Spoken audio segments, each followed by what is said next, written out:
বাইরে নেমেছে ঝমঝমিয়ে বৃষ্টি, আর সেই বৃষ্টিটা উপভোগ করার জন্য আমি আজকে বানিয়ে ফেললাম বাড়িতেই মোমো।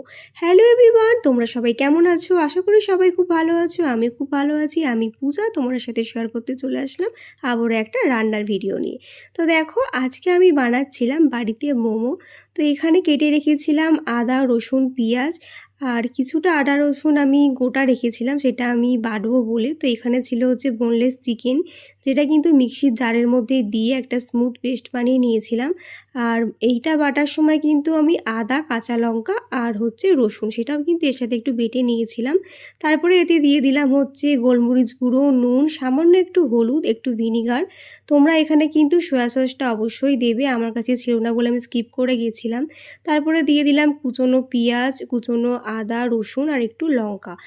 আর এইগুলো কিন্তু অনেকটাই ছোট ছোট করে কাটতে হবে, না হলে কিন্তু এইগুলো ভালো মতন বয়েল হবে না। আর তোমরা চাইলে কিন্তু এই পুরটাকে কিন্তু কড়াইতে একবার একটু ভেজেও নিতে পারো। তারপরে দেখো, একটু রিফাইন অয়েল দিয়ে দিয়েছিলাম, সেটা দিয়ে কিন্তু এটা মেখে নিলাম। আর আগে থেকে কিন্তু ময়দাটা আমি মেখে রেখেছিলাম, ওতে একটু সামান্য তেল আর একটু নুন দিয়ে। তারপরে দেখো, একটু বড় একটা রুটির আকারে বেলে নিয়ে আমি গ্লাস দিয়ে কেটে কেটে তারপরে এটার মধ্যে কিন্তু আমি সেই চিকেনের পুরটা ভরে একটা শেপ দিয়ে দিলাম। তোমরা তোমাদের পছন্দ মতন শেপ দিয়ে দেবে। তো আমার এই শেপটাই বেশি ভালো লাগে মোমোর, তো এরকমভাবেই আমি মোমোর শেপটা দিয়ে থাকি। আর কারা কারা এই বৃষ্টির দিনে মোমো খেতে পছন্দ করো অবশ্যই জানিও। তো আমার স্টিম মোমোটাই বেশি ভালো লাগে, তোমরা কিন্তু চাইলে এটা তেলে ডিপ ফ্রাই করতেই পারো। তো দেখো, এইভাবে কিন্তু আমি বেশ কয়েকটা মোমো বানিয়ে ফেলেছিলাম।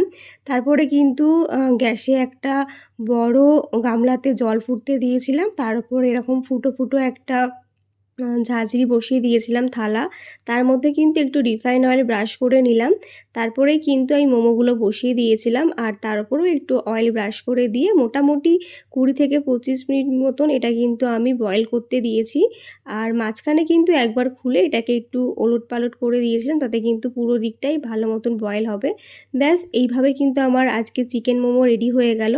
যেহেতু টাইমটা অনেক কম ছিল তাই আর স্যুপ বানাতে পারিনি, তাই বাড়িতেই কিন্তু আমি একটা কিষান কেচাপ নিয়ে এসে তেলের মধ্যে একটু রসুন ফোড়ন দিয়ে সেটা হালকা হালকা ফ্রাই হয়ে যাওয়ার পরে কিন্তু টমেটো কেচাপটা এর মধ্যে দিয়ে একটু নুন, একটু ব্ল্যাক পেপার আর সামান্য একটু চিনি আর একটু জল দিয়ে ফুটিয়ে নিয়েছিলাম। এইভাবেই কিন্তু হোমমেড আমি সসটা বানিয়েছিলাম।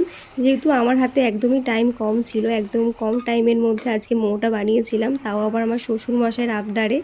যাই হোক, ফাইনালি কিন্তু আমার মোমো একেবারে রেডি। তো তোমরা অবশ্যই বাড়িতে ট্রাই করতে পারো, ভীষণ ভালো লাগবে এই বৃষ্টিতে। কেমন লাগলো তোমাদের আজকের এই রেসিপিটি অবশ্যই জানিও। ভালো লাগলে কিন্তু কমেন্ট করতে কেউ ভুলো না। তাহলে চলো, আজকের মতন টাটা, দেখা হচ্ছে অন্য